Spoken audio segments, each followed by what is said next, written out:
ಕ್ರಿಸ್ತನಲ್ಲಿ ಸಂತೋಷ ಪಡುವಂಥ ಸಭೆ ತನ್ನ ಮೊದಲಿಂಗನಾದ ಕ್ರಿಸ್ತನಿಗೋಸ್ಕರವಾಗಿ ಪ್ರತಿ ದಿವಸ ಹಾತೊರೀತ, ಆತನ ನೋಡೋದಕ್ಕೋಸ್ಕರ, ಆತನ ಎದುರು ನೋಡೋದಕ್ಕೋಸ್ಕರ, ಆತನ ಜೊತೆ ಮಾತನಾಡೋದಕ್ಕೋಸ್ಕರ, ಆತನ ಒಡನಾಟದಲ್ಲಿರೋದಕ್ಕೋಸ್ಕರವಾಗಿ ಸಭೆ ಆಸೆ ಪಡುತ್ತೆ ಅಥವಾ ಆಸಕ್ತಿ ವಹಿಸುತ್ತೆ. ಆಮೇನ್. ನಾವೇನಾಗಿದ್ದೀವಿ? ನಾವು ಸಭೆ ಆಗಿದ್ದೀವಿ. ಹಲ್ಲೆಲೂಯ. ನಾವೇನಾಗಿದ್ದೀವಿ? ಕ್ರಿಸ್ತನ ಸಭೆ ಆಗಿದ್ದೀವಿ, ಕ್ರಿಸ್ತನ ಮೊದಲಿಗಿತ್ತಿ ಆಗಿದ್ದೀವಿ. ನಾವು ಕ್ರಿಸ್ತನ ಒಡನಾಟದಲ್ಲಿ ಜೀವಿಸುತ್ತಾ ಒಂದು ದಿವಸ ಶಾಶ್ವತವಾಗಿ ಕ್ರಿಸ್ತನಿಗಾಗಿ, ನಾವು ಕ್ರಿಸ್ತನ ಜೊತೆಯಲ್ಲಿರೋದಕ್ಕಾಗಿ ನಾವು ಹೋಗ್ತೇವೆ ಅಂತಕ್ಕಂಥ ಒಂದು ನಿರೀಕ್ಷೆಯನ್ನು ಹೊಂದಿದವರಾಗಿದ್ದೀವಿ. ಹಾಗಾಗಿ ನಾವು ನಿರೀಕ್ಷೆ ಇಲ್ಲದವರ ರೀತಿಯ ಲೋಕದಲ್ಲಿರುವ ಜನರ ರೀತಿ ಅಲ್ಲ. ನಮಗೊಂದು ವಿಶೇಷವಾದಂಥ ನಿರೀಕ್ಷೆ ಇದೆ. ಇದೆಯಾ ನಿಮಗೆ ನಿರೀಕ್ಷೆ? ನಿಮಗೆ ಹೋಪ್ ಇದೆಯಾ? ಫೇತ್ ಅಲ್ಲ, ಹೋಪ್ ಇದೆಯಾ ಅಂತ ಕೇಳಿ. ಫೇತ್ ಬೇರೆ, ಹೋಪ್ ಬೇರೆ. ನಂಬಿಕೆ ಬೇರೆ ಮತ್ತೆ ನಿರೀಕ್ಷೆ ಬೇರೆ. ನಿರೀಕ್ಷೆ ಅಂದ್ರೆ ಏನು? ಕಣ್ಣಿಗೆ ಕಾಣದೇ ಇರುವುದನ್ನ ಇದೆ ಎಂಬುದಾಗಿ ಅದಕ್ಕಾಗಿ ನಂಬಿಕೆ ಇಟ್ಟುಕೊಂಡು ಜೀವಿಸುವಂಥ, ನಿರೀಕ್ಷಿಸುವಂಥ. ಅಂದರೆ ಇದು ನನ್ನ ಜೀವನದಲ್ಲಿ ನಡೆಯುತ್ತೆ, ನಾನು ಒಂದು ದಿವಸ ದೇವರ ಜೊತೆಯಲ್ಲಿ ಇರ್ತೀನಿ. ಇದೇ ಕ್ರೈಸ್ತರಿಗಿರ್ತಕ್ಕಂಥ ವಿಶೇಷವಾದಂಥ ವ್ಯತ್ಯಾಸ. ಲೋಕದಲ್ಲಿರುವವರಿಗೂ ನಮಗೂ ವ್ಯತ್ಯಾಸ ಏನಪ್ಪ ಅಂತಂದರೆ, ಲೋಕದಲ್ಲಿರುವವರಿಗೆ ನಿರೀಕ್ಷೆ ಇಲ್ಲ, ನಮಗೆ ನಿರೀಕ್ಷೆ ಇದೆ, ಹೋಪ್ ಇದೆ. ಏನು ಹೋಪ್ ಇದೆ?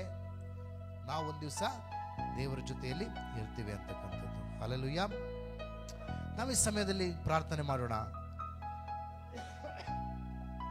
ಈ ಮುಂಜಾನೆ ನಾವು ದೇವರನ್ನು ಆನಂದಿಸೋದಕ್ಕೋಸ್ಕರವಾಗಿ, ಕರ್ತನ ಪ್ರಸನ್ನತೆಯನ್ನು ಅನುಭವಿಸೋದಕ್ಕೋಸ್ಕರ ನಾವು ಈ ಸಮಯದಲ್ಲಿ ಬರೋಣ. ಪ್ರಿಯರೇ, ನಾವೆಲ್ಲರೂ ಕೂಡ ಮನಪೂರ್ವಕವಾಗಿ ನಾವು ದೇವರನ್ನ ಆರಾಧಿಸಿ, ಹಾಡಿ, ಹರಸಿ ನಾವು ಕೊಂಡಾಡೋಣ.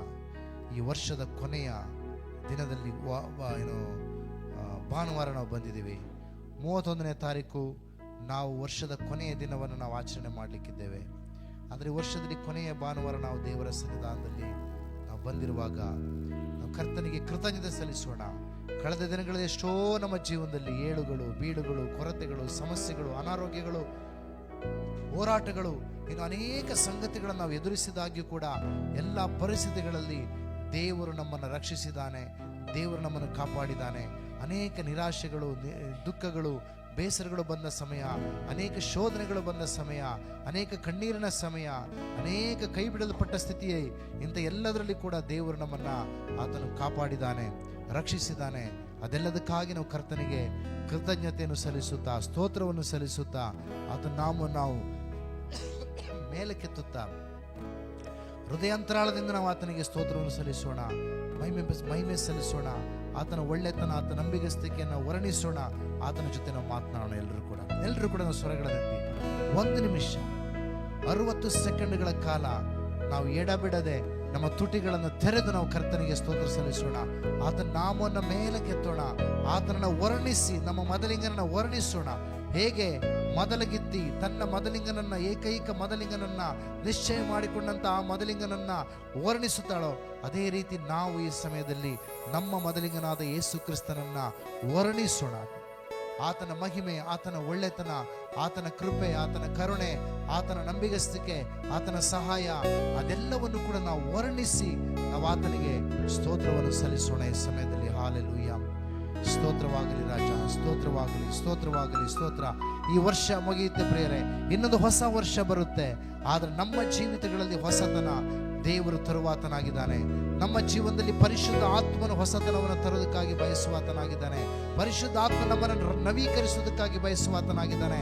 ನಮ್ಮ ಮನಸ್ಸುಗಳನ್ನು ನವೀಕರಿಸುವುದಕ್ಕಾಗಿ, ನಮ್ಮ ಹೃದಯಗಳನ್ನು ನವೀಕರಿಸುವುದಕ್ಕಾಗಿ, ನಮ್ಮ ಆತ್ಮಿಕ ಸ್ಥಿತಿಗತಿಗಳನ್ನು ನವೀಕರಿಸುವುದಕ್ಕಾಗಿ, ನಾವೆಲ್ಲಿ ಇನ್ನು ಕೊರತೆಗಳಿದ್ದೀವೋ ಆ ಕೊರತೆಗಳನ್ನು ತುಂಬೋದಕ್ಕೋಸ್ಕರವಾಗಿ, ನಾವೆಲ್ಲಿ ನಾವು ಸೋತು ಹೋಗಿದ್ದೀವೋ ಆ ಸೋಲುವಿಕೆಯಲ್ಲಿ ಜಯವನ್ನು ತರೋದಕ್ಕೋಸ್ಕರವಾಗಿ, ನಾವೆಲ್ಲಿ ನಾವು ನಿರಾಶೆಗೊಂಡಿದ್ದೀವೋ ಅಲ್ಲಿ ನಮಗೆ ನಿರೀಕ್ಷೆಯನ್ನು ಉಂಟು ಮಾಡೋದಕ್ಕೋಸ್ಕರವಾಗಿ ಪರಿಶುದ್ಧಾತ್ಮನೇ ಮುಂಜಾನೆ ನಮ್ಮ ಜೀವನದಲ್ಲಿ ಕಾರ್ಯ ಮಾಡೋದಕ್ಕಾಗಿ ಬಯಸುವಾತನಾಗಿದ್ದಾನೆ. ನಮ್ಮ ಜೀವಿತದಲ್ಲಿ ಹೊಸತನವನ್ನು ತರೋದಕ್ಕೆ ಶಕ್ತನಾದ ದೇವರು, ನಮ್ಮ ಆತ್ಮವನ್ನು ರಿಫ್ರೆಶ್ ಮಾಡುವಂಥ, ಚೈತನ್ಯಗೊಳಿಸುವಂಥ ದೇವರು ಆತನಾಗಿದ್ದಾನೆ. ಕ್ರಿಸ್ತನಿಗಾಗಿ ನಾವು ಜೀವಿಸುವ ಹಾಗೆ, ಕ್ರಿಸ್ತನಿಗಾಗಿ ನಾವು ಸಾಕ್ಷಿಗಳಾಗುವ ಹಾಗೆ, ಕ್ರಿಸ್ತನ ನಾಮವನ್ನು ಪ್ರಚುರಪಡಿಸುವ ಹಾಗೆ, ಕ್ರಿಸ್ತನನ್ನ ಮೇಲಕ್ಕೆತ್ತುವ ಹಾಗೆ, ಕ್ರಿಸ್ತನಿಗೋಸ್ಕರವಾಗಿ ನಾವು ಧೈರ್ಯವಾಗಿ ಸಾಕ್ಷಿಗಳನ್ನು ಹೇಳುವ ಹಾಗೆ, ಜನರ ಮುಂದೆ ನಾವು ಕ್ರಿಸ್ತನವರೆಂಬುದಾಗಿ ಗುರುತಿಸಿಕೊಳ್ಳಲಿಕ್ಕೆ ಬೇಕಾದಂಥ ಬಲವನ್ನ, ಶಕ್ತಿಯನ್ನ ದೇವರು ಈ ಮುಂಜಾನೆ ಅನುಗ್ರಹಿಸುವುದಕ್ಕಾಗಿ ಬಯಸುವಾತನಾಗಿದ್ದಾನೆ. ಪ್ರಿಯರೇ, ಕರ್ತನಿಗೆ ಎಲ್ಲರೂ ಕೂಡ ಸ್ವರಗಳನ್ನೆತ್ತಿ, ಯಾರು ಮೌನವಾಗಿರದೆ ನಿಮ್ಮ ಸ್ವರವನ್ನು ದೇವರು ಎಷ್ಟು ಕೊಟ್ಟಿದ್ದಾನೆ ಅಷ್ಟು ಸ್ವರವನ್ನು ಎತ್ತಿ ಕರ್ತನಿಗೆ ಸ್ತೋತ್ರವನ್ನು ಮಾಡಿ ಪ್ರಿಯ, ಕರ್ತನೊಂದಿಗೆ ಮಾತನಾಡಿ, ನಿಮ್ಮ ಅಕ್ಕ ಪಕ್ಕದಲ್ಲಿರುವ ಜನರನ್ನು ನೋಡ್ತಕ್ಕಂಥ ಅವಶ್ಯಕತೆ ಇಲ್ಲ. ನೀವು ಬಂದಿರುವಂಥ ದೇವ್ರ ಜೊತೆ ಮಾತಾಡೋದಕ್ಕೋಸ್ಕರ, ನೀವು ಬಂದಿರುವಂಥ ದೇವರನ್ನ ಮಹಿಮೆ ಪಡಿಸೋದಕ್ಕೋಸ್ಕರ, ನೀವು ಬಂದಿರುವಂಥ ದೇವರನ್ನ ಸ್ತುತಿಸೋದಕ್ಕೋಸ್ಕರ, ಆತನ ಒಳ್ಳೆತನವನ್ನು ಮಾತಾಡೋದಕ್ಕೋಸ್ಕರ ದಾವೀದನು ಹೇಳಿದಾಗೆ ತುಂಬಿದ ಸಭೆಯಲ್ಲಿ ದೇವರೇ ನಾನು ನಿನ್ನ ನಾಮವನ್ನು ಮೇಲಕ್ಕೆತ್ತುತ್ತೇನೆ ಎಂಬುದಾಗಿ, ತುಂಬಿದ ಸಭೆಯಲ್ಲಿ ನಿನ್ನ ಮಹಿಮೆ ಕಾರ್ಯಗಳನ್ನು ವರ್ಣಿಸುತ್ತೇನೆ ಎಂಬುದಾಗಿ ನಾವು ಸಭೆಯಲ್ಲಿ ಬರುವಾಗ ನಮ್ಮ ಬಾಯಿಗಳನ್ನು ತೆರೆದು ಆತನ ವರ್ಣಿಸಿ ಸ್ತುತಿಸಿ ಕೊಂಡಾಡುವಾಗ ಆತನು ತನ್ನ ಸಭೆಯ ಮಧ್ಯದಲ್ಲಿ ಮಹಿಮೆ ಹೊಂದುವಾತನಾಗಿದ್ದಾನೆ. ಹಾಲೆಲೂಯ. ಸ್ತೋತ್ರವಾಗಲಿ ರಾಜ, ಸ್ತೋತ್ರವಾಗಲಿ, ಸ್ತೋತ್ರವಾಗಲಿ, ಸ್ತೋತ್ರವಾಗಲಿ ಕರ್ತನೇ, ನಿನಗೆ ಮಹಿಮೆ ಆಗಲಿ. ಸ್ವರಗಳ ನಿಂತು ಎಲ್ಲರೂ ಕೂಡ ಸ್ವರಗಳ ನಿಂತು ನಾವು ಮಾತನಾಡೋಣ ಈ ಸಮಯದಲ್ಲಿ. ಸಣ್ಣ ಮಕ್ಕಳು, ದೊಡ್ಡವರು, ಯೌವನಸ್ಥರು, ಸ್ತ್ರೀಯರು, ಪುರುಷರು, ಪ್ರತಿಯೊಬ್ಬರು ಕೂಡ ನಾವು ದೇವರೊಂದಿಗೆ ದೇವರ ಜೊತೆ ನಾವು ಮಾತನಾಡೋಣ ಈ ಸಮಯದಲ್ಲಿ. ಹಾಲೆಲೂಯ. ಸ್ತೋತ್ರವಾಗಲಿ, ಸ್ತೋತ್ರವಾಗಲಿ, ಸ್ತೋತ್ರವಾಗಲಿ, ಸ್ತೋತ್ರವಾಗಲಿ, ಸ್ತೋತ್ರವಾಗಲಿ, ಸ್ತೋತ್ರವಾಗಲಿ ರಾಜ. ಓ ನಿನಗೆ ಮಹಿಮೆ ಆಗಲಿ ಯೇಸುವೇ, ನಿಮಗೆ ಸ್ತೋತ್ರ, ಸ್ತೋತ್ರ, ಸ್ತೋತ್ರ. ಹಾಲೆಲೂಯ, ನಿಮಗೆ ಸ್ತೋತ್ರ. ಸ್ವರಗಳನ್ನೆತ್ತಿ ನಾವು ಆರಾಧಿಸೋಣ. ಹಾಲೆಲೂಯ. ನಮಗೆ ಜಯವನ್ನು ಕೊಡುವಂತ ದೇವರು, ಬಿಡುಗಡೆಯನ್ನು ಕೊಡುವಂತ ದೇವರು, ನಮ್ಮ ರಕ್ಷಣೆಯನ್ನು ಖಾತ್ರಿಪಡಿಸುವಂತ ದೇವರು, ನಮ್ಮ ನಿರೀಕ್ಷೆಗೆ ಆಧಾರನಾಗಿರುವಂತ ದೇವರು, ನಮ್ಮ ನಂಬಿಕೆಗೆ ಆಧಾರವಾಗಿರುವಂತ ದೇವರು, ನಮ್ಮನ್ನು ತಾಯಿಯಂತೆ ಸಂತೈಸಿ ತಂದೆಯಂತೆ ಕನಿಕರಿಸಿ ನಮ್ಮ ಜೀವಿತವನ್ನು ಅಭಿವೃದ್ಧಿಪಡಿಸುವ ಆಶೀರ್ವದಿಸುವ ದೇವರು, ನಮ್ಮ ಕಾಲುಗಳ ಕಲ್ಲಿಗೆ ತಗಲದಂತೆ ನಮ್ಮನ್ನು ಕೈಗಳಲ್ಲಿ ಎತ್ತಿಕೊಂಡು ನಡೆಸುವಂತ ದೇವರು, ನಾವು ಜಾರಿ ಬಿದ್ದೆ ಬೀಳುವಂತ ಪರಿಸ್ಥಿತಿಗಳಲ್ಲಿ ನಮ್ಮನ್ನು ಬೀಳದಂತೆ ಕಾಪಾಡುವಂತ ದೇವರು, ಸೈತಾನ ತರುವಂತ ಅನೇಕ ಶೋಧನೆಗಳಲ್ಲಿ ನಾವು ಬಿದ್ದು ಹೋಗದೆ, ಅವನು ತರುವಂತ ಕುಯುಕ್ತಿ ಕುತಂತ್ರಗಳಲ್ಲಿ ನಿರಾಶೆಗಳಲ್ಲಿ ಬಿದ್ದು ಹೋಗದೆ ನಮ್ಮನ್ನು ತಿರುಗಿ ತಿರುಗಿ ಕ್ರಿಸ್ತನಲ್ಲಿ ನಿಲ್ಲಿಸಿ ನಮ್ಮನ್ನು ಸ್ಥಿರಪಡಿಸಿ ಆ ನಿತ್ಯ ಜೀವಕ್ಕೆ ಮುಟ್ಟುವ ತನಕ ನಮ್ಮನ್ನು ಕಾಪಾಡುವುದಕ್ಕೆ ನಂಬಿಗಸ್ತನಾದಂಥ ದೇವರು ಆತನಾಗಿದ್ದಾನೆ. ಆ ಮಹಿಮೆಯುಳ್ಳ ದೇವರನ್ನ ಈ ಮುಂಜಾನೆ ನಾವೆಲ್ಲರೂ ಕೂಡ ಕೊಂಡಾಡೋಣ ಪ್ರಿಯರೇ.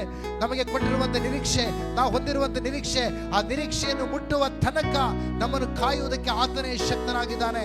ನಾವು ಯಾವತ್ತು ನಮ್ಮನ್ನು ನಾವು ಕಾಪಾಡಿಕೊಂಡಿಲ್ಲ, ದೇವರು ನಮ್ಮನ್ನು ಕಾಪಾಡಿದ್ದಾನೆ ಪ್ರಿಯರೇ. ನಾವು ಅನೇಕ ಸಾರ್ತಿ ನಾವು ಬಿದ್ದು ಹೋಗುವ ಸ್ಥಿತಿಯಲ್ಲಿದ್ದೆವು, ಆದರೆ ದೇವರು ನಮ್ಮನ್ನು ಕಾಪಾಡಿದ್ದಾನೆ. ಶೋಧನೆಗಳಲ್ಲಿ, ಪಾಪಗಳಲ್ಲಿ, ಅವಿಧೇಯತೆಗಳಲ್ಲಿ, ಅಜ್ಞಾನಗಳಲ್ಲಿ, ಕತ್ತಲೆಯಲ್ಲಿ ಜಾರಿ ಹೋಗಿ ಬೀಳುವಂತ ಸ್ಥಿತಿಗಳಲ್ಲಿ ಕೂಡ ದೇವರು ನಮ್ಮನ್ನು ಸಂರಕ್ಷಿಸಿದ್ದಾನೆ, ಕಾಪಾಡಿದ್ದಾನೆ. ನಾವು ಮಲಿನರಾಗದ ಹಾಗೆ, ಪಾಪ ಮಾಡದ ಹಾಗೆ, ನಾವು ನಿರಾಶೆ ಹೊಂದದ ಹಾಗೆ, ಶೋಧನೆಗೊಳಗಾಗದಂತೆ ನಮ್ಮನ್ನು ಕಾಯ್ದು ಕಾಪಾಡಿದ ದೇವರು ಆತನಾಗಿದ್ದಾನೆ. ಆ ಮಹಿಮೆಯುಳ್ಳ ದೇವರನ್ನ ನಾವೆಲ್ಲರೂ ಕೂಡ ಸ್ವರಗಳನ್ನೆತ್ತಿ ಆರಾಧಿಸೋಣ. ಹಾಲೆಲೂಯ. ಸ್ತೋತ್ರವಾಗಲಿ, ಸ್ತೋತ್ರವಾಗಲಿ, ಸ್ತೋತ್ರವಾಗಲಿ. ಕರ್ತಾದಿ ಕರ್ತನೇ, ನಿನಗೆ ಮಹಿಮೆ ಆಗಲಿ ಅಪ್ಪ. ಯುಗ ಯುಗಾಂತರಗಳಲ್ಲಿ ಜೀವಿಸುವ ದೇವರೇ ನಿಮಗೆ ಸ್ತೋತ್ರ. ನಿರಂತರ ನಿರಂತರ ನಿರಂತರ ನಿರಂತರ ನಿತ್ಯ ನಿರಂತರ ಜೀವಿಸುವ ದೇವರೇ ನಿಮಗೆ ಸ್ತೋತ್ರವಾಗಲಿ, ಸ್ತೋತ್ರವಾಗಲಿ, ಸ್ತೋತ್ರವಾಗಲಿ. ಹಾಲೆಲೂಯ. ನಿಮಗೆ ಸ್ತುತಿ ಆಗಲಿ ಸ್ವಾಮಿ. ಎಲ್ಲ ಮಹಿಮೆ ಗೌರವ ನಿನಗೊಬ್ಬನಿಗೇ ಸಲ್ಲಲಿ ಅಪ್ಪ.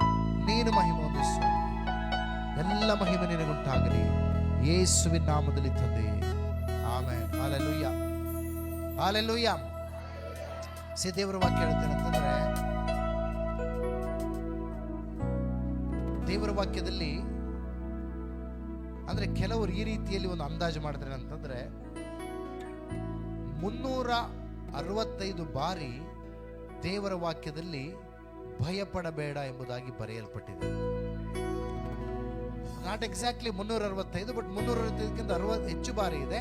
ಅಂದ್ರೆ ಫಿಯರ್ ನಾಟ್ ಅಂತಕ್ಕಂಥದ್ದು ಮತ್ತೆ ಡೋ ನಾಟ್ ಬಿ ಅಫ್ರೇಡ್ ಅಂತಕ್ಕಂಥದ್ದು, ಈ ಎರಡು ಪದಗಳು ಬೈಬಲ್ನಲ್ಲಿ 365ಕ್ಕಿಂತಲೂ ಹೆಚ್ಚಿನ ಬಾರಿ ಬರೆಯಲ್ಪಟ್ಟಿದೆ. ಅಂದ್ರೆ 365 ಬಾರಿ ಬರೆಯಲ್ಪಟ್ಟಿದೆ ಎಂಬುದಾಗಿ ಕೆಲವರು ಹೇಳ್ತಾರೆ. ಏನಂತಂದ್ರೆ, ಯಾಕೆ ಅಂತಂದ್ರೆ ದೇವರು ಪ್ರತಿ ದಿವಸ ತನ್ನ ಮಕ್ಕಳಿಗೆ ಭಯ ಪಡಬೇಡ ಎಂಬುದಾಗಿ ಹೇಳ್ತಾರೆ. ಹಲ್ಲೆಲೂಯಾ. ನಮ್ಮ ದೇವರು ಪ್ರತಿ ದಿವಸ ತನ್ನ ಮಕ್ಕಳಿಗೆ ಏನ್ ಹೇಳ್ತಾನೆ? ಭಯ ಪಡಬೇಡ, fear not, do not be afraid, I am with you, ನಾನು ನಿನ್ನ ಜೊತೆ ಇದ್ದೀನಿ, ಭಯ ಪಡಬೇಡ ಎಂಬುದಾಗಿ. ಹಲ್ಲೆಲೂಯಾ. ನಮಗೆ ಪ್ರತಿ ದಿವಸ ನಮ್ಮನ್ನ ಭಯ ಪಡಬೇಡ ಎಂಬುದಾಗಿ ನಮ್ಮನ್ನ ಬಲಪಡಿಸುವಂತ, ಸಂತೈಸುವಂತ, ನಮ್ಮ ಜೀವಿತಗಳನ್ನು ಕಟ್ಟುವಂತ ದೇವರನ್ನ ನಾವೆಲ್ಲರೂ ಕೂಡ ಈ ಮುಂಜಾನೆ ಏನ್ ಮಾಡೋಣ? ಸ್ತುತಿಸಿ, ಕೊಂಡಾಡಿ, ಹೊಗಳಿ, ಘನಪಡಿಸು. ನಾವೊಂದು ಹಾಡನ್ನು ಹಾಡೋಣ. ಏನಂತಂದ್ರೆ, ನನ್ನ ದೇವರನ್ನು ನಡೆಸುವ ದೇವರು ನನ್ನೊಂದಿಗಿರುವಾಗ ಭಯವೇ ನನಗಿಲ್ಲ, ನನ್ನ ಕಾಯುವ ಕರ್ತನ ನನ್ನೊಂದಿಗಿರುವಾಗ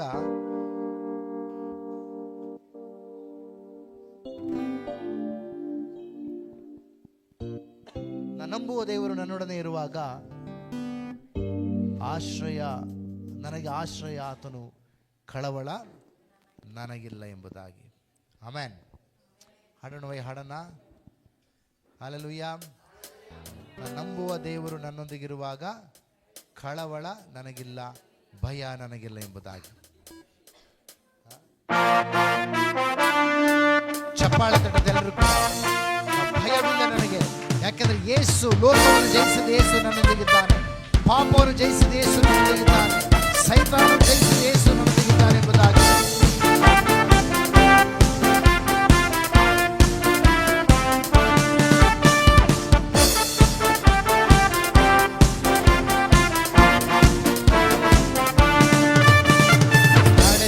ದೇವರು ನನ್ನೊಡನೆ ಇರುವರು, ಭಯವೇ ನನಗಿಲ್ಲವೇ. ನಾನಂಬುವ ದೇವರು ನನಗೆ ಆಶ್ರಯಕರವ. ನನ್ನ ನಡೆಸುವ ದೇವರು, ನನ್ನ ನಡೆಸುವ ದೇವರು ನನ್ನೊಡನೆ ಇರುವರು, ಭಯವೇ ನನಗಿಲ್ಲವೇ. ನಾನಂಬುವ ದೇವರು ನನಗೆ ಆಶ್ರಯಕರವ. ಹೇಳೋಣ ಒಟ್ಟಾಗಿ.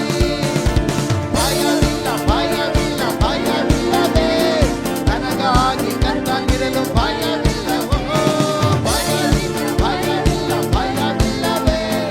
ನನಗಾಗಿ ಯುದ್ಧ ಮಾಡುವ ಭಯವಿಲ್ಲವೇ. ನಡೆಸುವ ದೇವರು ನನ್ನೊಡನೆ ಇರುವ, ಭಯವೇ ನನಗಿಲ್ಲವೇ.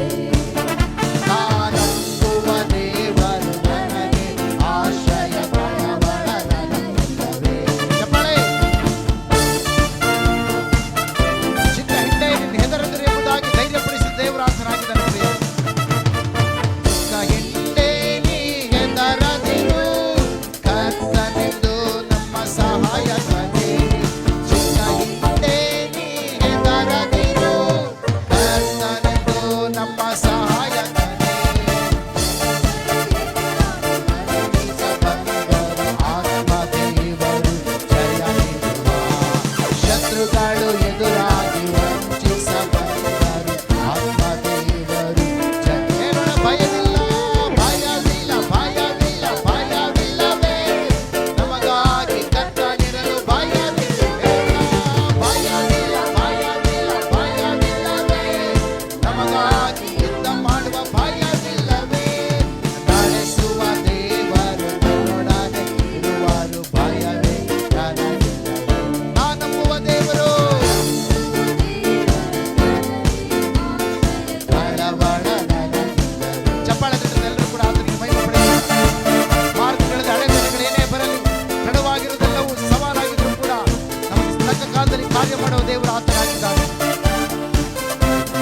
ವಾಕ್ಯ ಆಗಿದೆ ಪ್ರಿಯರೇ.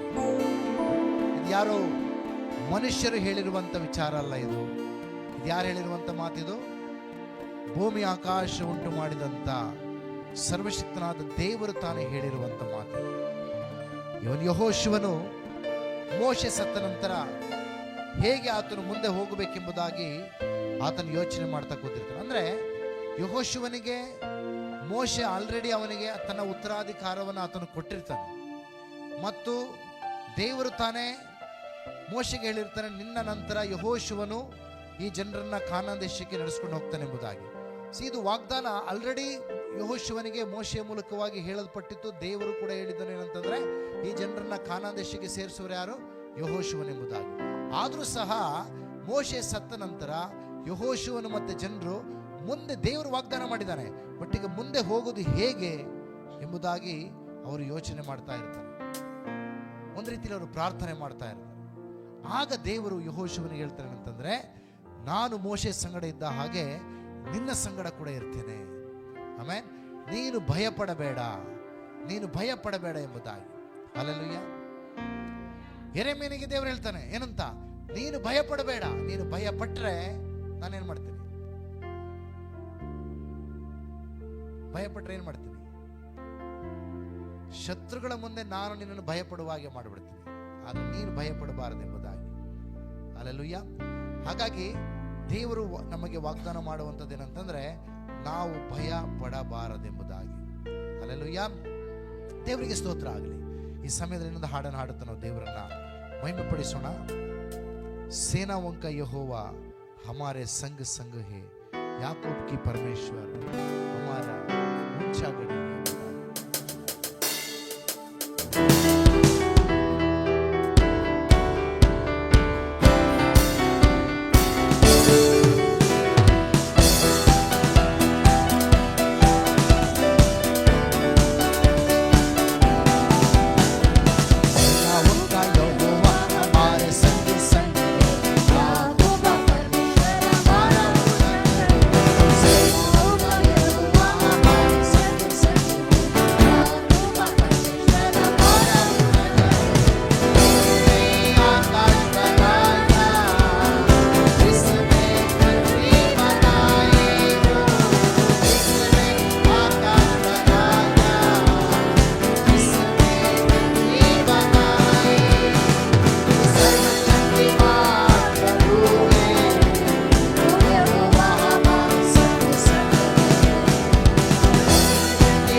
ನಾವೇನು ಹಾಡ್ತಾ ಇದೀವಿ ಇಲ್ಲಿ?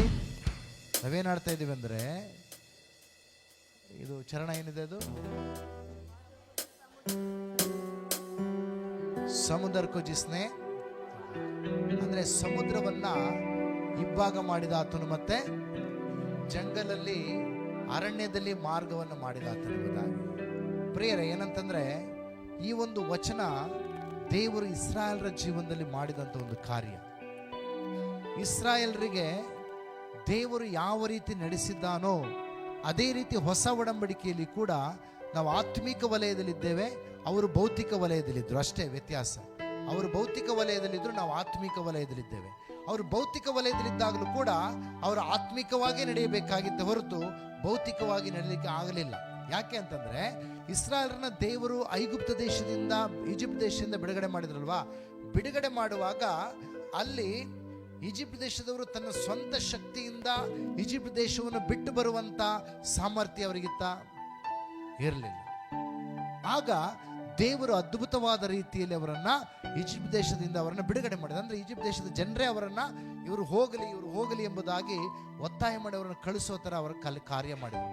ಆ ಕಾರ್ಯ ಒಂದಾಯ್ತಾ? ಆ ಕಾರ್ಯ ಆದ್ಮೇಲೆ ಅವ್ರು ಎಲ್ಲಿಗೆ ಬರ್ತಾರೆ? ಕೆಂಪು ಸಮುದ್ರ ಹತ್ರ ಬರ್ತಾರೆ. ಈ ಕೆಂಪು ಸಮುದ್ರ ಹತ್ರ ಬಂದಾಗ ಏನಾಯ್ತು ಅಂತಂದ್ರೆ, ಕೆಂಪು ಸಮುದ್ರ ಹತ್ರ ಬಂದ್ರು ಅವರಿಗೆ ಮುಂದೆ ಏನಾಗುತ್ತೆ ಅಂತ ಅವ್ರಿಗೆ ಗೊತ್ತಿಲ್ಲ. ಮುಂದೆ ಏನಾಗುತ್ತೆ ಅಂತ ಅವ್ರಿಗೆ ಗೊತ್ತಿಲ್ಲ. ಅವರು ಎಲ್ಲ ಊಟ ಎಲ್ಲ ಮಾಡಿದ್ರು, ಎಲ್ಲ ಆಯ್ತು, ಎಲ್ಲ ಚೆನ್ನಾಗಿ ನಡೀತಾ ಇದೆ. ಈಗ ಏನಾಯ್ತು? ಹಿಂದಿನಿಂದ ಐಗುಪ್ತ ದೇಶದ ಸೈನ್ಯ ಬರ್ತಾ ಇದೆ. ಏನಕ್ಕೋಸ್ಕರ? ಅವರನ್ನ ಮತ್ತೆ ಸೆರೆ ಹಿಡ್ಕೊಂಡು ಹೋಗೋದಕ್ಕೋಸ್ಕರವಾಗಿ ಬರ್ತದೆ. ಅದನ್ನು ನೋಡುವಾಗ ಏನಾಯ್ತು ಇವರಿಗೆ? ಅದನ್ನು ನೋಡುವಾಗ ಭಯ ಆಯ್ತು. ಆಗ ಇಕ್ಕಟ್ಟಿನ ಪರಿಸ್ಥಿತಿ ಬಂತು. ಅರ್ಥ ಆಯ್ತಾ? ನಮ್ಮ ಜೀವನದಲ್ಲಿ ಕೂಡ ಹಾಗೆ ದೇವರು ಕಾರ್ಯಗಳನ್ನ ಮಾಡ್ತಾನೆ. ನಾವು ಒಂದು ಹಂತವನ್ನು ದಾಟಿ ಮುಂದೆ ಹೋಗಿ ದೇವರಿಗೆ ಸ್ತೋತ್ರಪ್ಪ, ಎಲ್ಲ ಚೆನ್ನಾಗಾಯ್ತು, ದೇವ್ರಿಗೆ ಹಲ್ಲೇಲೂಯ ಅಂದಾಗ ದೇವರು ಇನ್ನೊಂದು ಅದ್ಭುತವನ್ನು ಮಾಡೋದಕ್ಕಾಗಿ ಕಾರ್ಯ ಮಾಡ್ತಾನೆ. ಆ ಟೈಮಲ್ಲಿ ಕೆಲವರು ಏನು ಮಾಡಿದ್ರು, ದೇವರು ಆಕ್ಚುಲಿ ಅಲ್ಲಿ ಅವರಿಗೆ ಅದ್ಭುತ ಮಾಡೋದಕ್ಕಾಗಿ ಪ್ರಯತ್ನ ಪಟ್ಟರೆ ಕೆಲವರಲ್ಲಿ ಗುಣಗುಟ್ಟಿದ್ರು. ಅಂದ್ರೆ ಐಗುಪ್ತ ದೇಶದಲ್ಲಿ ನಾವು ಹೇಗೋ ಗುಲಾಮತನದಲ್ಲಿದ್ವಿ, ದೇವರು ಅದ್ಭುತ ಮಾಡಿದ್ರು, 10 ಅದ್ಭುತ ಮಾಡಿದ್ರು, ಅದ್ಭುತವಾಗಿ ನಾವು ಹೊರಗಡೆ ಬಂದ್ವಿ, ಅಲ್ಲಿರುವಂಥ ಬಟ್ಟೆ ತಂದ್ವಿ, ಬೆಳ್ಳಿ ತಂದ್ವಿ, ಬಂಗಾರ ತಂದ್ವಿ, ಎಲ್ಲ ತಂದ್ವಿ, ಊಟ ತಂದ್ವಿ, ಗೋಧಿ ತಂದ್ವಿ, ದವಸ ತಂದ್ವಿ, ಎಲ್ಲ ತಂದು ಎಲ್ಲ ಚೆನ್ನಾಗಿ ನಡೀತಾ ಇರಬೇಕಾದ್ರೆ ಇಲ್ಲಿ ಈಜಿಪ್ಟ್ ದೇಶದ ಸೈನ್ಯ ಬಂದಾಗ ಅವ್ರಿಗೆ ಗೊತ್ತಾಯ್ತೇನೆಂದ್ರೆ ಮುಂದೆ ಸಮುದ್ರ ಇದೆ, ದಾಟಕ್ಕಾಗಲ್ಲ. ಹಲ್ಲೆಲೂಯಾ. ಲೆಫ್ಟ್ ಟು ರೈಟ್ ಅಲ್ಲಿ ನೋಡಿದ್ರೆ ಏನಿದೆ? ಅರಣ್ಯ ಇದೆ, ಇದು ದಾಟಕ್ಕಾಗಲ್ಲ ಅಂತ ಗೊತ್ತಾಯ್ತು. ಈಗ ಏನ್ ಮಾಡಿದ್ರು ಅವರು? ಮೊರೆ ಇಟ್ರೆ ಗುಣಗುಟ್ಟಿದ್ರ? ಗುಣಗುಟ್ಟು. ಹಲ್ಲೆಲೂಯಾ. ಇದೇ ನಮ್ಮ ಜೀವನದಲ್ಲಿ ಆಗ್ತಕ್ಕಂಥದ್ದು. ನಾವು ಒಂದು ದೇವರೇನೋ ಒಳ್ಳೇದು ಮಾಡ್ತಾರೆ ಅಂತ ಅಂದಾಗ, ಇನ್ನೊಂದು ಸಮಸ್ಯೆ ಬಂದಾಗ ನಾವೇನ್ ಮಾಡ್ತೀವಿ? ಇಲ್ಲೂ ದೇವ್ರು ಒಳ್ಳೇದು ಮಾಡ್ತಾರೆ ಅಂತ ನಂಬೋದಕ್ಕಿಂತ ಎಲ್ಲ ಚೆನ್ನಾಗಾಯ್ತು ಅನ್ಕೊಂಡ್ರೆ ಇನ್ನೇನಾಯ್ತಪ್ಪ ಹೀಗೆ ಅಂತ ನಾವು ಗುಣಗುಡ್ತೀವಿ. ಹಲ್ಲೆಲೂಯಾ. ಅದೇ ತರ ಅವರೇನು ಗುಣಗುಟ್ಟಿದ್ರು. ದೇವ್ರ ನಂಬಿಕೆಸ್ತರು, ದೇವ್ರಿಗೆ ಸ್ತೋತ್ರ. ದೇವ್ರೇನು ಹೇಳಿದ್ರು? ನಾನು ನಿಮ್ಮನ್ನ, ನೀವು ಎಲ್ಲಿ ನ್ಯಾಚುರಲ್ ಆಗಿ ಮಾರ್ಗದಲ್ಲಿ ನಡಿಲಿಕ್ಕೆ ಅಸಾಧ್ಯವಾಗಿದೆಯೋ ಅಂತ ಮಾರ್ಗದಲ್ಲಿ ನಾನು ನಿಮ್ಮನ್ನು ನಡೆಸ್ತೇನೆ ಎಂಬುದಾಗಿ. That is not A natural way. ಸಮುದ್ರ ಇಬ್ಬಾಗ ಆಗಿ ಒಳಗಡೆ ದಾಟಿ ಹೋಗ್ತಕ್ಕಂಥ ನ್ಯಾಚುರಲ್ ಸ್ವಾಭಾವಿಕವಾದಂಥ ಮಾರ್ಗ ಅಲ್ಲ ಅದು. ಅದೊಂದು ರೀತಿಯ ಸೂಪರ್ ನ್ಯಾಚುರಲ್ ಆದಂಥ ಸಂಗತಿ. ಆಗ ದೇವ್ರು ಏನು ಮಾಡಿದ್ರು? ಮೋಶೆಗೆ ಹೇಳಿದ್ರು, ನೀನು ಯಾಕೆ ಯೋಚನೆ ಮಾಡ್ತಾ ಇದೀಯಾ, ಕೂಗಾಡೋದು ಬೇಸರ ಪಡ್ತಾ ಇದೀಯಾ? ನೀನು ಕೋಲನ್ನು ಎತ್ತಿ, ನಿನ್ನ ಕೈಯಲ್ಲಿ ಕೋಲಿರೋದಂತು. ಕೋಲು ಎತ್ತುವಾಗ ಏನಾಯ್ತು? ಸಮುದ್ರ ಇಬ್ಬಾಗ. ಅಂದ್ರೆ ದಾರಿ ಇಲ್ಲದಿರುವಲ್ಲಿ ದೇವರು ತನ್ನ ವಾಗ್ದಾನಕ್ಕನುಸಾರವಾಗಿ ತನ್ನ ಮಕ್ಕಳಿಗಾಗಿ ದಾರಿಯನ್ನು ಮಾಡುವಾತನಾಗಿದ್ದಾನೆ. ಇಲ್ಲಿ ದೇವರೇನು ಹೇಳ್ತಾರೆ? ನಿಮ್ಮ ಯಾವ ಎಬಿಲಿಟಿಯಿಂದಲೂ, ನಿಮ್ಮ ಯಾವ ಕೆಪಾಸಿಟಿಯಿಂದಲೂ, ನಿಮ್ಮ ಯಾವ ಜ್ಞಾನದಿಂದಲೂ, ತಂತ್ರದಿಂದಲೂ, ಇನ್ನೊಂದರಿಂದ ಮತ್ತೊಂದರಿಂದ ನೀವು ಕಾನಾನ್ ದೇಶದ ಕಡೆಗೆ ಹೋಗಲಿಕ್ಕೆ ಸಾಧ್ಯವಿಲ್ಲ. ಕಾನಾನ್ ದೇಶವನ್ನು ಮುಟ್ಟಬೇಕಂತಂದ್ರೆ ಪೂರ್ತಿಯಾಗಿ ನೀವು ನನ್ನ ಮೇಲೆ ಡಿಪೆಂಡ್ ಆಗಿದ್ದುಕೊಂಡು ನಾನು ನಿಮ್ಮ ನಡೆಸುವ ದಾರಿ ನಡೆದಾಗ ಮಾತ್ರ ಕಾನಾನ್ ದೇಶಕ್ಕೆ ಹೋಗ್ಲಿಕ್ಕೆ ಸಾಧ್ಯ. ಹಲ್ಲೆಲೂಯಾ. ಹಾಗಾಗಿ ದೇವರ ಜೊತೆ ನಾವು ನಡಿಬೇಕಂದ್ರೆ ಇಲ್ಲಿ ತಂತ್ರ, ಕುತಂತ್ರ, ಇನ್ನೊಂದು ನಮ್ಮ ಕೆಪಾಸಿಟಿ, ಟ್ಯಾಲೆಂಟು, ಎಬಿಲಿಟಿ ಯಾವ ಕೆಲಸ ಮಾಡಲ್ಲ. ಅವೆಲ್ಲ ಲೋಕದಲ್ಲಿ ಕೆಲಸ ಮಾಡ್ತವೆ, ದೇವರ ಹತ್ರ ಅವೆಲ್ಲ ಕೆಲಸ ಮಾಡಲ್ಲ. ಹಾಗಾಗಿ ಕೆಂಪು ಸಮುದ್ರ ಇಬ್ಬಾಗ ಮಾಡಿದ್ರು ದೇವರು. ಕೆಂಪು ಸಮುದ್ರ ಇಬ್ಬಾಗ ಮಾಡಿ ಹೊರಗಡೆ ಹೋದ್ರು. ಹೊರಗಡೆ ಹೋಗಿ ಮತ್ತೇನು ಮಾಡಿದ್ರು? ಸಂತೋಷ ಪಟ್ಟರು, ಆರಾಧನೆ ಮಾಡಿದ್ರು. ಈ ವಿಮೋಚನೆಗಳ 15ನೇ ಅಧ್ಯಾಯದಲ್ಲಿ ಖುಷಿ ಪಟ್ಟರು, ಕುಣಿದಾಡಿದ್ರು, ದಮ್ಮಡಿ ಹೊಡೆದ್ರು, ಎಲ್ಲ ಎಂಜಾಯ್ ಮಾಡಿದ್ರು, ದೇವರಿಗೆ ಸ್ತೋತ್ರ ಮಾಡಿ ಎಲ್ಲ ಮಾಡಿದ್ರು. ಎಲ್ಲ ಮಾಡಿ ಆಗಿ ಮತ್ತೆ ಮುಂದೆ ಹೋದ್ರು. ಮುಂದೆ ಹೋಗುವಾಗ ಏನಾಯ್ತಲ್ಲಿ? ನೀರಿಲ್ಲ. ಎಂತ ನೀರು ಬಂತವ್ರಿಗೆ? ಕಹಿ ನೀರು ಬರ್ತವೆ. ಈಗ ಮತ್ತೆ ನೀರಿಗಾಗಿ ಏನ್ ಮಾಡ್ಬೇಕು? ಅವರು ದೇವ್ರ ಮೇಲೆ ಹತ್ಕೊಳ್ಬೇಕು. ಅವ್ರೇನ್ ಮಾಡಿದ್ರು? ಗುಣಗುಟ್ಟಿದ್ರು. ಈಜಿಪ್ಟ್ ದೇಶದ ಬಿಡುಗಡೆ ಮಾಡಿದ ದೇವರು, ಕೆಂಪು ಸಮುದ್ರ ಇಬ್ಬಾಗ ಮಾಡಿದ ದೇವರು ಈಗ ನೀರು ಕೊಡ್ತಾನೆ ಎಂದು ನಂಬೇಕಿದ್ದೆಲ್ಲ ಬೇಡವಾ? ಅವರು ನಂಬೇಕಿದ್ದು ತಾನೆ. ಆದ್ರೆ ಅವ್ರು ಏನ್ ಮಾಡಿದ್ರು? ಗುಣಗುಟ್ಟು. ಹಲ್ಲೆಲೂಯಾ. ಮನುಷ್ಯರು ಹೀಗೆ ಮಾಡ್ತಕ್ಕಂದ್ರೆ ಒಳ್ಳೇದಾದಾಗ ಹಲ್ಲೆಲೂಯಾ ಸ್ತೋತ್ರ ಅಲ್ವಾ. ಆಮೇಲೆ ಅಲ್ಲೇನೋ ಸ್ವಲ್ಪ ಸಮಸ್ಯೆ ಆಯ್ತು ಅಂದಾಗ ಅಲ್ಲಿ ಈ ಬಲೂನಿಗೆ ಗಾಳಿ ಹೊಡೆದಾಗ ಹಿಂಗೆ ಆ ಗಾಳಿ ಸಣ್ಣ ತೂತ ಮಾಡಿ ಸುಯ್ ಅಂತೆಲ್ಲ ಗಾಳಿ ಹೋಗ್ಬಿಡುತ್ತಲ್ಲ, ಆ ರೀತಿ ಮನುಷ್ಯನ ಸ್ಥಿತಿಗತಿ. ಅವರು ಫೇಲ್ ಆದರು. ಅಂದ್ರೆ ದೇವರಿಗೆ ಸ್ತೋತ್ರ. ದೇವರವರನ್ನ ಕೊನೆಯ ತನಕ ಅವರನ್ನ ತಾನು ಅಂದುಕೊಂಡವಾಗಿ ಸೂಪರ್ ನ್ಯಾಚುರಲ್ ಮಾರ್ಗದಲ್ಲಿ ನಡೆಸ್ಕೊಂಡ್ಬಂದರು. ಅವರಿಗೆ ಆಹಾರ ಸೂಪರ್ ನ್ಯಾಚುರಲ್, ಅವ್ರು ಕುಡಿದ ನೀರು ಸೂಪರ್ ನ್ಯಾಚುರಲ್, ಅವ್ರು ನಡೆದಂಥ ದಾರಿ ಸೂಪರ್ ನ್ಯಾಚುರಲ್, ಎಲ್ಲ ಸೂಪರ್ ನ್ಯಾಚುರಲ್ ಆಗಿತ್ತು, ಅಲೌಕಿಕವಾಗಿತ್ತು. ದೇವರವರನ್ನು ಕರ್ಕೊಂಡೋಗಲ್ಲಿ ಕಾನಾನ್ ದೇಶದಲ್ಲಿ ಸೇರಿಸಿದರು. ಹಲ್ಲೆಲೂಯಾ. ಅದೇ ದೇವರು ಇವತ್ತು ನಮ್ಮ ನ್ಯಾಚುರಲ್ ಆಗಿ ನಾವೇನು ಥಿಂಕ್ ಮಾಡ್ತೀವಿ ಆ ದಾರಿಯಲ್ಲಿ ಅಲ್ಲ, ಬದಲಾಗಿ ಒಂದು ಅಲೌಕಿಕವಾದಂಥ ಸೂಪರ್ ನ್ಯಾಚುರಲ್ ವೇನಲ್ಲಿ ದೇವರು ನಮ್ಮ ನಡೆಸೋದಕ್ಕೆ ಬಯಸುವಾತನಾಗಿದ್ದಾನೆ. ಅಲ್ಲೆಲ್ಲೂಯ್ಯ. ಸೊ ಹಾಗಾಗಿ ಸುಮ್ಮನೆ ಸಮುದ್ರಕ್ಕೆ ದೋಭಾಗ ಜಿಸ್ನೆ ದೋಭಾಗ ಜಂಗಲ್ ಮೇ ಮಾಗ್ರ ನಿಕಾಲ ಅಂತ ಹೇಳ್ತಕ್ಕಂಥದ್ದಲ್ಲ. ನಾವು ಜಂಗಲಲ್ಲಿ ಹೋಗುವಾಗ, ನಾವು ಸಮುದ್ರದಲ್ಲಿ ಹೋಗುವಾಗ ನಮಗೂ ದೇವರು ಅದನ್ನು ಮಾಡ್ತಾನೆ ಅನ್ನೋಷ್ಟು ನಂಬಿಕೆ ನಮಗಿದೆಯಾ? ಅಲ್ಲೆಲ್ಲೂಯ್ಯ. ಆ ರೀತಿ ನಂಬಬೇಕಂತ ದೇವರು ಬಯಸ್ತಾನೆ. ಆಮೇನ್. ಹಾಗಾಗಿ ನಾವು ಈ ಸಮಯದಲ್ಲಿ ಒಂದು ಹಾಡನ್ನು ಹಾಡಿ ದೇವರನ್ನ ಮಹಿಮೆ ಪಡಿಸೋಣ.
ಹಾಗಾಗಿ ನಾವೀ ಮುಂಚಾನೆ ವೇಳೆಯಲ್ಲಿ ದೇವರ ವಾಕ್ಯದಲ್ಲಿ ನೋಡಿದ ಹಾಗೆ ನಮ್ಮ ದೇವರು ಇವತ್ತಿಗೂ ಕೂಡ ಅಲೌಕಿಕವಾದ ರೀತಿಯಲ್ಲಿ ನಮ್ಮನ್ನು ನಡೆಸುವುದಕ್ಕೆ ಶಕ್ತನಾದಂಥ ದೇವರಾಗಿದ್ದಾನೆ. ಮಾರ್ಗ ಇಲ್ಲದಿರುವಲ್ಲಿ ಮಾರ್ಗಗಳನ್ನು ಮಾಡುವಾತನಾಗಿದ್ದಾನೆ. ದೇವರು ಬಯಸುವಾತನಾಗಿದ್ದಾನೆ. ನಾವು ಪ್ರತಿಯೊಂದು ಹಂತದಲ್ಲಿ ಆತನ ಮೇಲೆ ನಾವು ಆತುಕೊಂಡು ಜೀವಿಸಬೇಕೆಂಬುದಾಗಿ. ಇಲ್ಲಿ ನಮ್ಮ ಆತ್ಮಿಕ ಲೋಕದಲ್ಲಿ ಪ್ರಿಯರೇ, ನಮ್ಮ ಸಾಮರ್ಥ್ಯ, ನಮ್ಮ ಕೆಪಾಸಿಟಿ, ನಮ್ಮ ಒಂದು ಶಕ್ತಿ, ನಮ್ಮ ಜ್ಞಾನ, ಇದು ಯಾವುದು ಕೂಡ ಕೆಲಸ ಮಾಡೋದಿಲ್ಲ. ನಾವೆಷ್ಟೇ ಜ್ಞಾನವಂತರಾಗಿದ್ರು, ಎಷ್ಟೇ ತಲಾಂತುಳ್ಳವರಾಗಿದ್ರು, ಎಷ್ಟೇ ನಾವು ಬುದ್ಧಿವಂತರಾಗಿದ್ರು, ದೇವರ ಮಹಿಮೆಯನ್ನು ಕಾಣಬೇಕಂದ್ರೆ, ದೇವರ ಮಕ್ಕಳಾಗಿ ನಾವು ದೇವರು ನಮ್ಮ ನಡೆಸಬೇಕಂದ್ರೆ, ನಾವು ದೇವರ ಮೇಲೆ ಆತುಕೊಂಡಾಗ ಮಾತ್ರ ಆತ ನಮ್ಮ ಜ್ಞಾನಕ್ಕೆ ಮೀರಿದ ರೀತಿಯಲ್ಲಿ, ನಮ್ಮ ತಿಳುವಳಿಕೆಗೆ ಮೀರಿದ ರೀತಿಯಲ್ಲಿ, ನಮ್ಮ ಶಕ್ತಿ ಸಾಮರ್ಥ್ಯಗಳಿಗೆ, ನಮ್ಮ ಎಬಿಲಿಟಿಗಳಿಗೆ ಮೀರಿದ ಮಾರ್ಗದಲ್ಲಿ ನಮ್ಮನ್ನು ನಡೆಸುವಾತನಾಗಿದ್ದಾನೆ. ಪ್ರಿಯರೇ, ಆ ಮಹಿಮೆಯುಳ್ಳ ದೇವರನ್ನ ನಾವೇ ಮುಂಚಾನೆ ವೇಳೆಯಲ್ಲಿ ಆರಾಧಿಸೋಣ. ಆ ದೇವರು ಇಂದಿಗೂ ಎಂದೆಂದಿಗೂ ಬದಲಾಗದೇ ಇರುವ ದೇವರಾಗಿದ್ದಾನೆ. ನಾವು ಹೇಳೋಣ, ಬದಲಾಗಿಲ್ಲ. ಯೇಸುವಿನ ಪುನರುತ್ಥಾನದ ಬಲವು ಬದಲಾಗಿಲ್ಲ.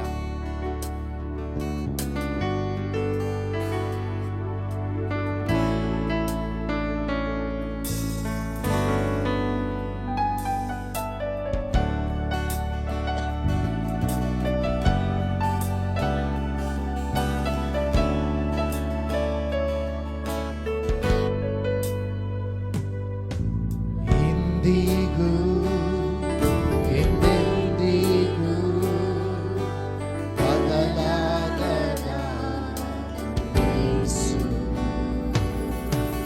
ಇಂದಿಗೂ ಎಂದೆಂದಿಗೂ ಬದಲಾಗದ ಯೇಸು. ಬದಲಾಗಿಲ್ಲ, ಬದಲಾಗಿಲ್ಲ. ಪುನರುತ್ಥಾನದ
ಆರಾಧಿಸುವೆ యేసయ్య స్తుతిಸುವೆ ನಿನ್ನನ್ನೇ ಆರಾಧಿಸುವೆ ಅಂದು ಯೆಹೋವನಾಗಿ ನಿತ್ಯವೂ ಇರುವಾತನೇ ಎಂದಿಗೂ ನನ್ನ ಜೊತೆಯಲ್ಲಿರುವೆ ಅಂದು ಕ್ರಿಸ್ತೇಸುವಾಗಿ ಮರಣವನ್ನು ಜಯಿಸಿರುವೆ ಎಂದಿಗೂ ಜೀವಿಸುವ ದೇವ ನೀನೇ ಅಂದು ಯೆಹೋವನಾಗಿ ನಿತ್ಯವೂ ಇರುವಾತನೇ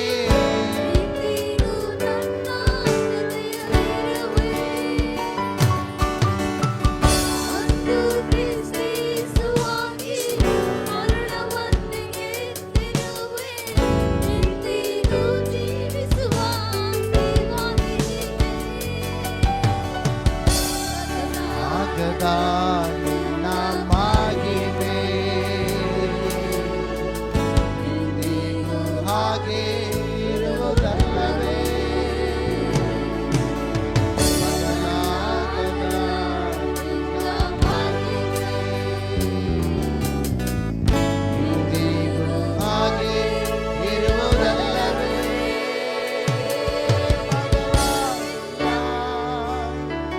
ಬದಲಾಗಿಲ್ಲ ಪುನರುತ್ಥಾನ ನಿನ್ನ ಮಹಿಮೆ ಬದಲಾಗಿಲ್ಲ ಬದಲಾಗಿಲ್ಲ ಪುನರುತ್ಥಾನ ನಿನ್ನ ಮಹಿಮೆ యేసయ్య స్తుతిಸುವೆ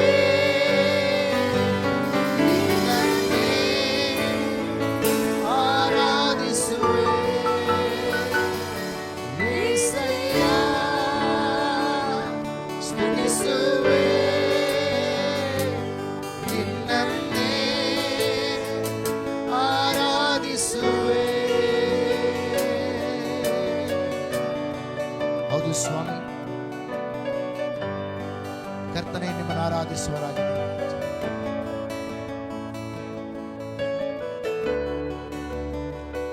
ನಿಮ್ಮ ನಾಮವನ್ನೇ ನಾವು ಮೇಲಕ್ಕೆತ್ತಿ ಘನಪಡಿಸುವರಾಗಿದ್ದೇವೆ. ನಿನ್ನ ನಾಮವು ಎಲ್ಲ ನಾಮಕ್ಕಿಂತ ಅದು ಮೇಲಾದ ನಾಮವಾಗಿದೆ. ಪರಿಶುದ್ಧನು ಪರಿಶುದ್ಧನು ಅತೀ ಪರಿಶುದ್ಧನಾದಂಥ ದೇವರು ನೀನು. ಕರ್ತನೇ, ನೀನು ಅಸಾಧ್ಯವಾದನ್ನು ಸಾಧ್ಯ ಮಾಡುವಂತ ದೇವರು. ನಿನಗೆ ಸ್ತೋತ್ರವಾಗಲಿ ಸ್ವಾಮಿ. ನಾವು ಈ ಸಮಯದಲ್ಲಿ ಕರ್ತನ ಸಮ್ಮುಖದಲ್ಲಿರುವ ಹಾಗೆಯೇ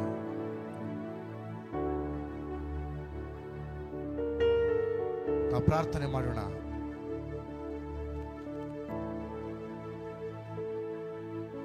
ಕರ್ತನು ಈ ಒಂದು ವರ್ಷದ ಅಂತ್ಯದಲ್ಲಿ ನಮ್ಮನ್ನು ತಂದಿದ್ದಾನೆ. ಆತನು ಇಲ್ಲಿ ತನಕ ಮಾಡಿದಂಥ ಕಾರ್ಯಗಳು ಎಷ್ಟೋ ದೊಡ್ಡವಾಗಿವೆ ಪ್ರಿಯರೇ. ಒಂದು ವೇಳೆ ಆತನು ಇನ್ನೂ ಅಧಿಕವಾದಂಥ ಅತಿ ಹೆಚ್ಚಾದಂಥ ಕಾರ್ಯಗಳನ್ನು ಮಾಡೋದಕ್ಕೆ ಖಂಡಿತವಾಗಿ ಆತನು ಸಮರ್ಥನಾಗಿದ್ದನು. ಆದರೆ ನಾವು ಒಂದು ವೇಳೆ ಆತನ ಮಹಿಮೆ ಚಲಿಸುವುದಕ್ಕೆ, ಆತನ ಹಸ್ತವು ಕಾರ್ಯ ಮಾಡುವುದಕ್ಕೆ ನಾವೇ ಎಲ್ಲೋ ಒಂದು ಕಡೆ ಆತನಿಗೆ ಅವಕಾಶವನ್ನು ಕೊಡದೆ ಹೋಗಿರಬಹುದು. ಒಂದು ವೇಳೆ ನಾವು ಆತನ ನಿರೀಕ್ಷಿಸುವ ರೀತಿಯಲ್ಲಿ ನಾವು ಪ್ರಾರ್ಥಿಸದೆ, ಆತನು ನಿರೀಕ್ಷಿಸುವ ರೀತಿಯಲ್ಲಿ ನಾವು ಕಾರ್ಯವನ್ನು ಮಾಡದೆ, ಆತನು ನಿರೀಕ್ಷಿಸುವ ರೀತಿಯಲ್ಲಿ ನಮ್ಮನ್ನು ನಾವು ಸಮರ್ಪಣೆ ಮಾಡದೆ, ಆತನು ಚಲಿಸುವುದಕ್ಕೆ, ಬಲವಾಗಿ ಚಲಿಸುವುದಕ್ಕೆ ನಾವು ನಮ್ಮನ್ನೇ ನಾವು ಒಂದು ವೇಳೆ ಒಳಪಡಿಸುವುದರಲ್ಲಿ ಸೋತು ಹೋಗಿರಬಹುದು. ಆದರೆ ಕರ್ತನು ನಂಬಿಗಸ್ತನು. ಮುಂದಿನ ವೈಭವವನ್ನ ಇನ್ನು ಅಧಿಕವಾಗಿ ತೋರಿಸುವುದಕ್ಕೆ ಆತನು ಇಷ್ಟವುಳ್ಳಂತ ದೇವರಾಗಿದ್ದಾನೆ. ಈ ಸಮಯದಲ್ಲಿ ನಾವು ಪ್ರಾರ್ಥನೆ ಮಾಡೋಣ ಕರ್ತನಲ್ಲಿ. ತಂದೆ ಆ ದೇವರೇ, ನಮ್ಮನ್ನು ಬಲಪಡಿಸುವುದಾಗಿ ನಾವು ಕೇಳಿಕೊಳ್ಳೋಣ. ನಾವು ಎಲ್ಲಿ ನಿಮ್ಮ ಚಲನೆ ಜೊತೆ ನಾವು ಚಲಿಸೋದಕ್ಕೆ ಸೋತು ಹೋಗಿದ್ದೆವೋ ಅದನ್ನು ಸರಿಪಡಿಸಿಕೊಂಡು ಗ್ರಹಿಸಿಕೊಂಡು ನಾವು ನಿಮ್ಮ ಚಲನೆ ಜೊತೆಯಲ್ಲಿ ಚಲಿಸೋದಕ್ಕೆ ನಮಗೆ ಸಹಾಯ ಮಾಡೆಂಬ ಕೃಪೆಯಿಂದ ನಾವು ಸಹಾಯವನ್ನು ಕೇಳಿಕೊಳ್ಳೋಣ ಪ್ರಿಯರೇ. ಆತನು ಇನ್ನೂ ಎಷ್ಟೋ ಜನರನ್ನು ಒಂದು ವೇಳೆ ನಮ್ಮ ಮೂಲಕವಾಗಿ ರಕ್ಷಿಸೋದಕ್ಕೆ ಆತನು ಬಯಸಿದ್ದಿರಬಹುದು. ಆದರೆ ನಾವುಗಳೇ ಆ ನಶಿಸಿ ಹೋಗೋ ಜನರಿಗಾಗಿ ಆತನು ನಿರೀಕ್ಷಿಸುವ ಮಟ್ಟದಲ್ಲಿ ಭಾರವನ್ನು ಹೊಂದದೆ ಪ್ರಾರ್ಥಿಸದೆ ನಾವು ನಿರ್ಲಕ್ಷ್ಯ ಮಾಡಿರಬಹುದು.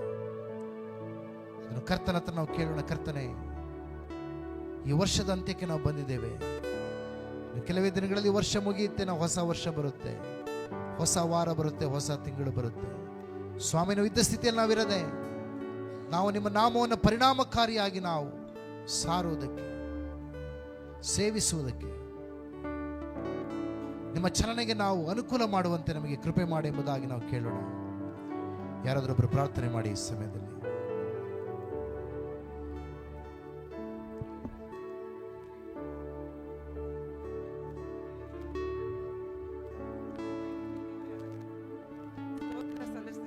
ಸ್ವಾಮಿ, ಸ್ವಾಮಿ, ನೀನು ನಂಬಿಗಸ್ತನಾಗಿದ್ದೇ ಯೇಸುವೆ. ಸ್ತೋತ್ರಪ್ಪ. ನಾವು ಅಪ್ಪ ನಂಬಿಗಸ್ತರಾದರೂ ಸ್ವಾಮಿ ನೀನು ನಂಬಿಗಸ್ತನಾಗಿ ಅಪ್ಪ ಕಾರ್ಯ ಮಾಡುವುದಕ್ಕಾಗಿ ಸ್ತೋತ್ರಪ್ಪ. ಹೌದು ಯೇಸುವೆ, ನಾವು ಒಂದು ಹೊಸ ವರ್ಷದಲ್ಲಿ ಕಾಲಿಡುತ್ತಿರುವಾಗ ದೇವರೇ ಅಪ್ಪ ಸ್ವಾಮಿ, ಈ ವರ್ಷದಲ್ಲಿ ಸ್ವಾಮಿ ನಮ್ಮಲ್ಲಿರುವಂಥ ಎಲ್ಲ ಅಡೆತಡೆಗಳು ಸ್ವಾಮಿ ತೆಗೆದು ಹಾಕಪ್ಪ.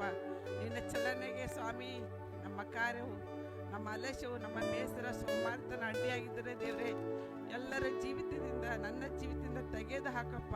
ನೂತನ ಹೃದಯ, ನೂತನ ಮನಸ್ಸು, ನೂತನ ಆಲೋಚನೆಗಳು ಕೊಟ್ಟು ನಡೆಸು ಸ್ವಾಮಿ. ನೂತನ ತೈಲದಿಂದ ನಮ್ಮನ್ನು ಅಭಿಷೇಕ ಮಾಡಪ್ಪ ಸ್ವಾಮಿ. ನಮ್ಮನ್ನು ಬಲಪಡಿಸು ಸ್ವಾಮಿ. ಬಿದ್ದ ಕೈಗಳು, ನಡುಗೋ ಮೊಣಕಾಲುಗಳು ಬಲ ಹೊಂದಲಿ ಯೇಸುವೆ.